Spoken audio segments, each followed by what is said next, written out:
Tonight, AMC premiered the 5th season of The Walking Dead, a show that just keeps getting more and more massive.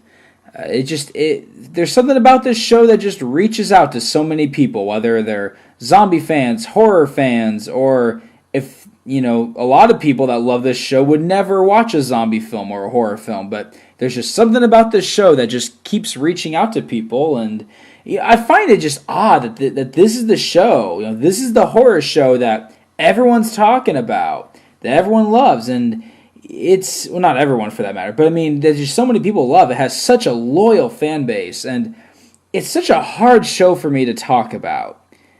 A lot of people on the internet hate this show. A lot of people that love the comic books hate this show. And there's a very large group of people that kind of love and kind of hate the show.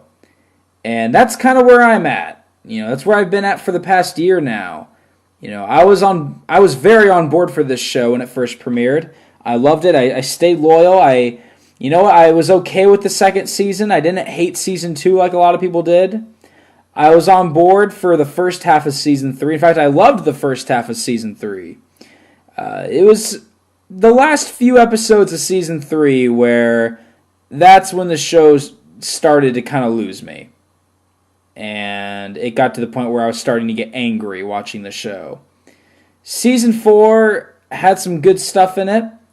I will admit that the finale to season 4 did not upset me nearly as much as the finale to season 3, but still had a lot of problems with it. I was still getting more angry with a lot of the flaws, because when the show is so good, it is just a great watch. But when the show is dragging on and it has annoying characters and it has predictable subplots that go nowhere and are just unnecessary, and they're only in there just to fill in the time, it is infuriating to sit through.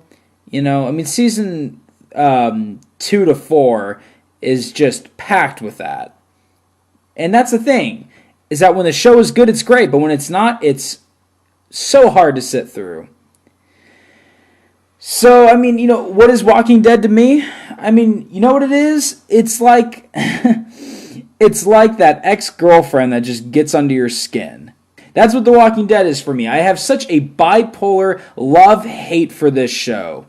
On one hand, it's well made, it's well shot, it's well acted, it's got good gore effects. Even the CGI effects, I think, most of the time are pretty good, especially for a television budget. I think in many cases, talk about budget. I think the set designs are often really good. I liked the prison. I think it's a very creative show in many ways. There's a lot of creativity the show has that you don't see in a lot of TV shows. And now, no, I have not read the comics, so I can't compare it to the comics. I'm sure the comics are better, considering that's what everyone says. But, there's a lot of things to like about the show, and I think that's why so many people relate to it. There's just something for everyone in that show. But on the other hand, like I've already pointed out, the show has some very annoying characters. And, one good and not good thing about the show is how freely they'll just kill off main characters. It's one of those shows. I think that's a good thing on one hand, because that keeps the show unpredictable, keeps you on your toes. But the problem in this show's case, not in all shows' case, but in The Walking Dead's case, the problem with them doing that is that they often pick, the wrong people to keep alive for, further episodes and further seasons. Keeping Andrea alive for as long as they did was a mistake.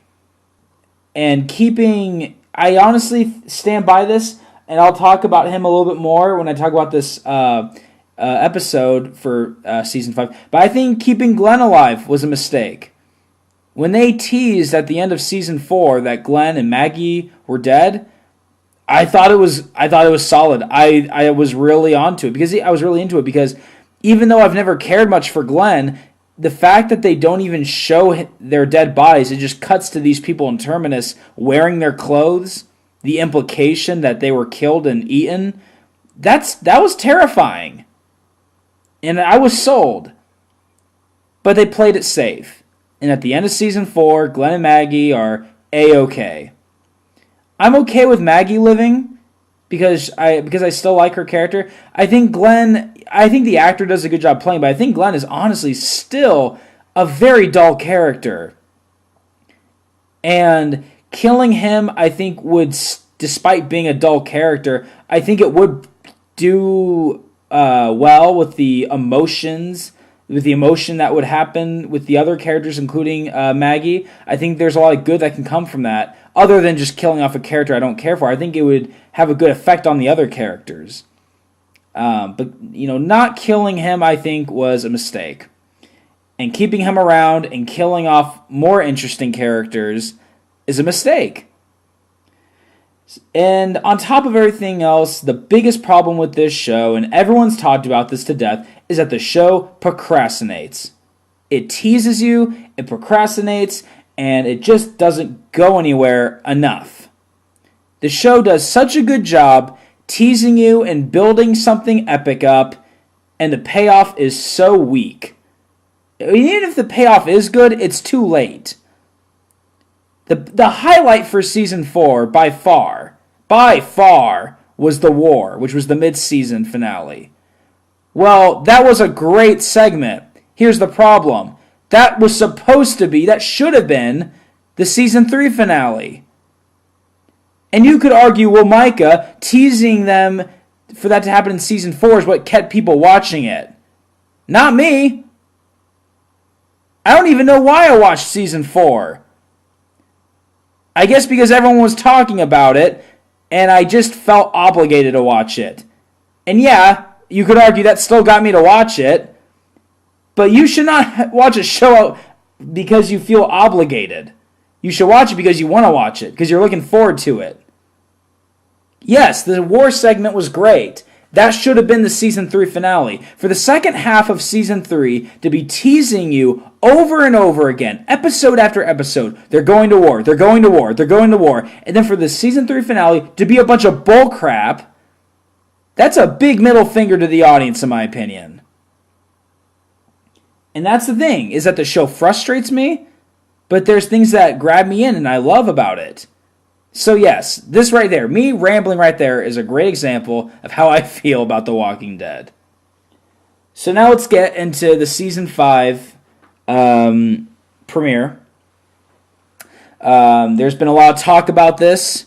Season 4 ended on an open note with most of the main characters being trapped in Terminus. And so I'm not going to get too much into spoilers here. I might give away a few things here and there, but I'm going to be pretty broad about this. Mostly because I want to talk about other things on this episode besides Walking Dead. So, right from the get-go, solid opener. I loved the opening to this. It was well done, it was well shot, it was intense, and I loved their introduction to Rick and the rest of the group that are trapped in that train car. I thought it was well done. It just shows how smart, how ready Rick and the group are to fight. It does show you how far they've come, and I liked that. And one other thing I want to point out with this opener, and this is a compliment I'll give to the last few seasons. If there is one thing that The Walking Dead has done better in the last 2 seasons than the first season did, it's being a horror show. I will give it that. I think season 3, 4, and this first episode here, even though they have a lot of problems and a lot of frustrations, whenever they focus on actually being a horror show with horror elements and scary characters, I think they've gotten way better at it. Season 1 was great, but I never thought it was scary. Same with season 2. I never thought season 1 was really a scary show. It was intense at times, and it had me watching and I was loving it, but I never thought there was a scary moment, maybe a creepy moment, disgusting moments, sure, gory moments, sure, but not legitimately scary. This opener with Terminus was intense, it was brutal, it was bloody. The gore effects are still good. from what I saw in this episode, there were a lot of practical effects. Still CGI, of course. There was an explosion at one point, and there were some zombies that were on fire. There was still clearly CGI, but there was still some solid practical work in there, and it was well done. I actually like that. Season 4, one of the highlights was one of the last episodes involving the two little girls and Carol and Tyrese. That was a disturbing episode, and it was so emotional. It's moments like that that make me like the show. It needs to focus on that more, in my opinion. Be more of a horror show. Is that going to turn viewers off? It will turn a lot of viewers off, yeah, because I won't be playing it as safe. It's not going to reach out to as many people. I think it will be a better show, though. But I guess, you got to please the majority of your fans, though. But anyways, I loved the opening.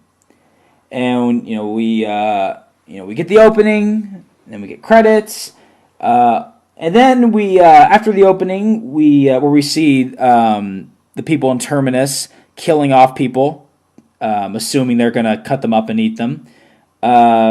This very brutal and very shocking and scary opening is then transitioned into a walking scene with Carol and Tyrese. And that scene right there, the walking scene, that's just a prime example of what this show does in procrastinating its plot, is cutting to characters walking through the woods talking. How many times have we watched characters on The Walking Dead walk through the woods talking? And talking about stuff that really does not matter most of the time. The good thing I can say is that it was a really short scene. It didn't last long. And pretty quickly into the episode, Carol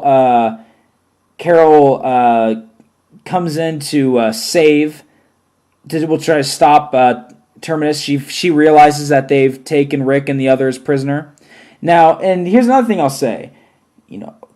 Like I said, The Walking Dead doesn't often does not know when to kill off a boring character and when to keep a boring character. They keep way too many boring characters, and most of the time, it doesn't work very well. Carol is one of the only examples of a character that started out not that interesting, but got so much better. When you look at the first 2 seasons of The Walking Dead, Carol is essentially a punching bag. Just all this crap happens to her, and it just gets worse and worse for her. And all you can do is pity her. Season 3, she got a little better. She got a little tougher. But still, not that interesting of a character, in my opinion. Season 4, I loved her. And I loved how dark they made her. It was one of the highlights of Season 4, in my opinion. And she stole this episode. Daryl didn't do that much in this episode. Michonne did practically nothing. Carol was the awesome action hero of this episode, and I bought it. She just dominates the screen in this episode. They made her dark, they made her violent, and I loved it. And the actress that plays her sells it so well. I really hope they actually keep her around. Because if they kill her off, this show might be doomed. No pun intended. So, Carol is doing stuff with Terminus. Tyrese, throughout the episode, along with Judith, the baby, is keeping a Terminus guy prisoner in this little cabin. This is the subplot for the episode. The main episode is Terminus and Carol breaking in and Rick and the group trying to escape.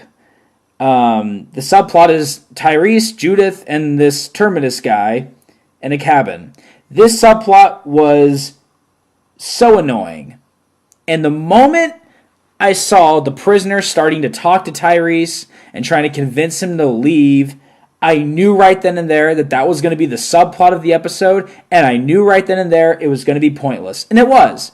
It was completely pointless. Every once in a while in the episode, we cut back to them, and nothing interesting is happening, and I knew it was going to end with the prisoner trying to escape. Well, he tries to escape, and It has almost no payoff because almost immediately after the commercial break, Tyrese gets Judith back, and we see Tyrese basically beat this guy to a bloody pulp. It had, I mean, you could say, well, it developed Tyrese's character. Because earlier they were talking about Tyrese not wanting to kill anybody. I don't give a crap. I'm not buying that. That's really not that important. It really, in my opinion, did not change the character of Tyrese that we know. I like Tyrese, but it really didn't do that much, in my opinion. When you see Glenn in season 3 in prison at the governor's town, and they send that walker in there, and he's strapped to the chair, and after he kills the walker brutally, he screams out loud. Glenn changes after that. As much as I don't care for Glenn, you do see his character change after that incident. Maggie as well. I doubt this subplot that we saw is going to change much of Tyrese. And if it does, probably not to the point where I would care. It was just a filler. That's all that subplot was. It was filler, and it was annoying, and it was predictable. And it's kind of a shame that it was in there, because taking that subplot out of it, this was a really good premiere. I mean, as much as I'm trashing the show right now, this was a dang good premiere. I would say this is the best premiere that show has had for any of their seasons, including the pilot. Yeah, I think this is better than the pilot. I loved this premiere. With the exception of the subplot, I loved it. It was action-packed, it was intense, it was bloody, it was brutal, it was well-acted, it was mostly well-shot. Loved it. But that prisoner subplot with Tyrese and the guy from Terminus was pointless. But, taking that aside, there was a lot to like in this episode. And it was well-paced. And again, Carol was awesome. Rick did some pretty cool stuff. There's an awesome scene when they're trying to escape and Rick ends up blowing away like 5-6 guys with an AK. That was really awesome. It was well shot, well done. Now I am going to get into some big spoiler alerts here. So warning on that. Spoiler alert. But thank goodness Terminus was just a very briefly done thing on the show. Because I think I talked about this in my review of the season 4 finale. I think that's how it should be. It should be briefly done. It made it way more effective. The fact that we don't spend that much time in Terminus, but we see little things here and there, little clues here and there, that made it far more disturbing and far more effective than to spend an entire season there with Rick and all of them as prisoners. That would have been so ridiculous and so stupid and such a waste of time. So I am glad that they ended that pretty quickly. They don't clarify whether or not if everyone from Terminus died. They kind of leave that open-ended, so they might come back, which honestly I'm okay with. But yeah, I am glad about that. So, all in all, yeah, I actually like this premiere a lot. And it ends on some open notes here and there, and, as much as I loved this premiere, I still can't keep my hopes up too high on this. Because this show has broken my heart so many times. It has made me angry so many times. Time and time again it comes through. So I'm going to keep watching it, of course. But, I don't know. I don't know where they're going to go from here. Good? Bad? I do want this show to succeed. Because it has all the right qualities to. It just needs to drop some of the duds. It needs to find a better way to fill the time. I understand that because it's a television show, an ongoing series, they can't constantly have the action. They can't constantly have the unique scares. They can't constantly have the main characters dying. They have to have filler segments. I get that. The problem here is that most of the filler segments don't work. And many times they're pointless or too predictable. They just need to find a better fill-in for that. But as far as this premiere goes, it was really good. So that's my review of the premiere for Walking Dead Season 5. Now let's move on to the season finale of Legends. The first season of Legends, starring Sean Bean, has ended. I gave a very mediocre review to the first 2 episodes when it premiered on TNT, and I decided to keep watching it just to see if it got any better. And it did, a little. It got better for the most part. It started to lean slightly away from being a procedural and becoming more focused on the main plot with Sean Bean's character, which is what I wanted it to be. And once again, throughout the show, you get to see Sean Bean do a lot of cool stuff as the action hero and as the lead and as a character who's constantly undercover playing all these legends, as they call it. So you really get to see a big range in Sean Bean's acting. The show still, at the end of the day, has a lot of generic qualities to it that could be better. There's a lot of exposition dialogue that is very forced, and it's kind of shoved down our throat. A lot of the exposition could be substituted by just, showing us something. It kind of just subtly showing us something, and we can come to our own conclusions. There's a lot of scenes in the season where Sean Bean does something, and, while he's undercover, and then it cuts to the people at the FBI or wherever it is. I believe he works for the FBI, but it cuts to headquarters, and they explain to each other, aka they explain to the audience what he just did, and half the time, if not almost all the time, it's unnecessary. Like, we can kind of figure it out on our own. I mean, you don't want the show to be confusing. But at the same time, when it comes to exposition, no one likes to have their hand held like a baby. Don't walk us through it like we're a child. We can figure things out. There's just a better way to do that.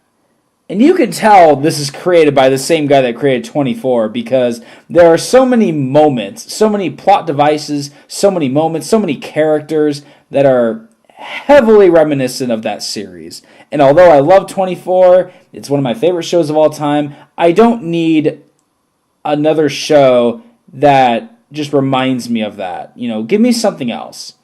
And that's the biggest problem with this show, is that it has some unique stuff, but it still has so much generic problems, and there's just not enough to make it stand out on its own. There's not enough that it does to bring new things to the table.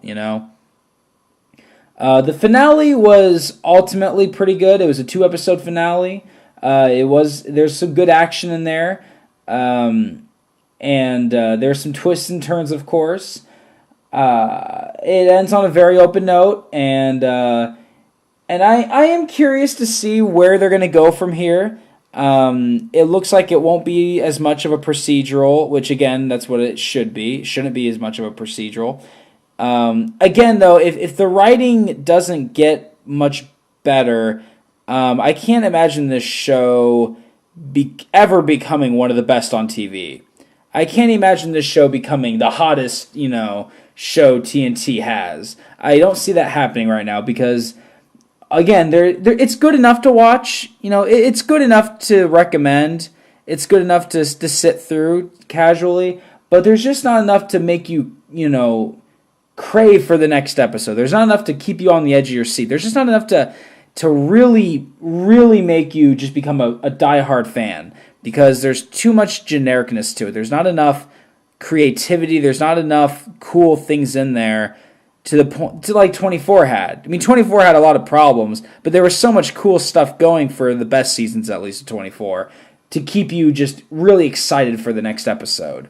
And this show doesn't quite have that. I do hope that it gets better. I like the things that are good about the show, such as Sean Bean, of course, being the best part. It is entertaining. It really needs a bit more of a tune-up. It needs some better writing. And I know it's based on a novel. I haven't read the novel, don't know really anything about it. But maybe the novel's really good. All I know is adapting that into a screenplay for television, they're playing it kind of safe again with the very expositional dialogue and just a lot of predictable plot points here and there. Like it could be better, but ultimately the finale was fine, and that's just it. The show is just fine. I guess I can recommend it, but I'm not telling you right now go see this show right now. Only see it if you've seen the previews and it sparks your interest. Fury is coming out this week, which I'm looking forward to seeing. It's so far getting pretty good reviews, which is encouraging. It's by a director who I like a lot, although this is actually the second film he's directed this year. The first one was Sabotage, which, to be honest, I very much disliked, but I've still liked the other work that this guy's made, and I think it's got a solid premise behind it. The trailer has sold me. For the most part, a cast I like. Brad Pitt's a very likable guy to watch on the big screen. You got Shane from The Walking Dead. And then, of course, some of the buzz about this film is that Shia LaBeouf is in it. And, he's been in so much controversy lately, and I haven't been loving that. It's kind of hard to like the guy right now when you just hear about all the crap that he's been doing lately. And he just keeps sinking himself deeper and deeper into this hole. And the fact that he does it and then tries to act all artsy about it and puts a bag over his face saying, "I'm not famous anymore," it is just screaming pretentious. It is just screaming just a pretentious douche. And that's a shame. I grew up watching Even Stevens. I grew up in that era, and I grew up watching Holes. I loved Shia when I was younger. And to see him kind of become this very ignorant, artsy fartsy guy who keeps getting himself into trouble, it sucks. It sucks to see that.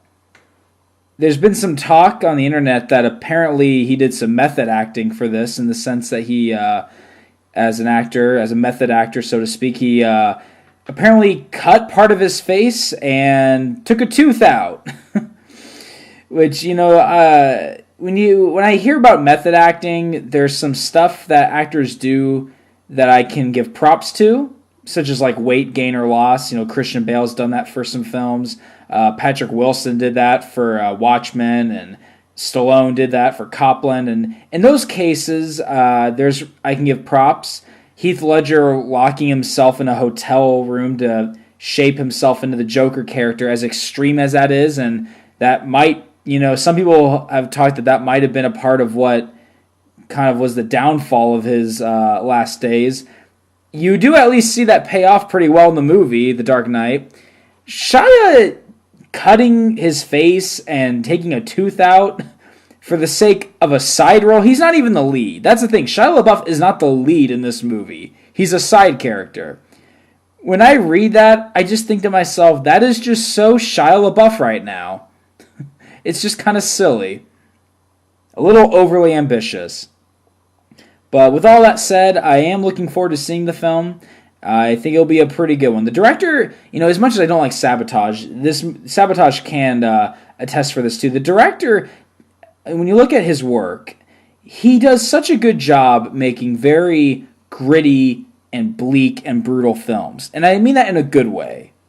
He knows how to keep a film at a dark tone and to keep the audience watching, So I'm looking forward to seeing this movie, this World War II movie.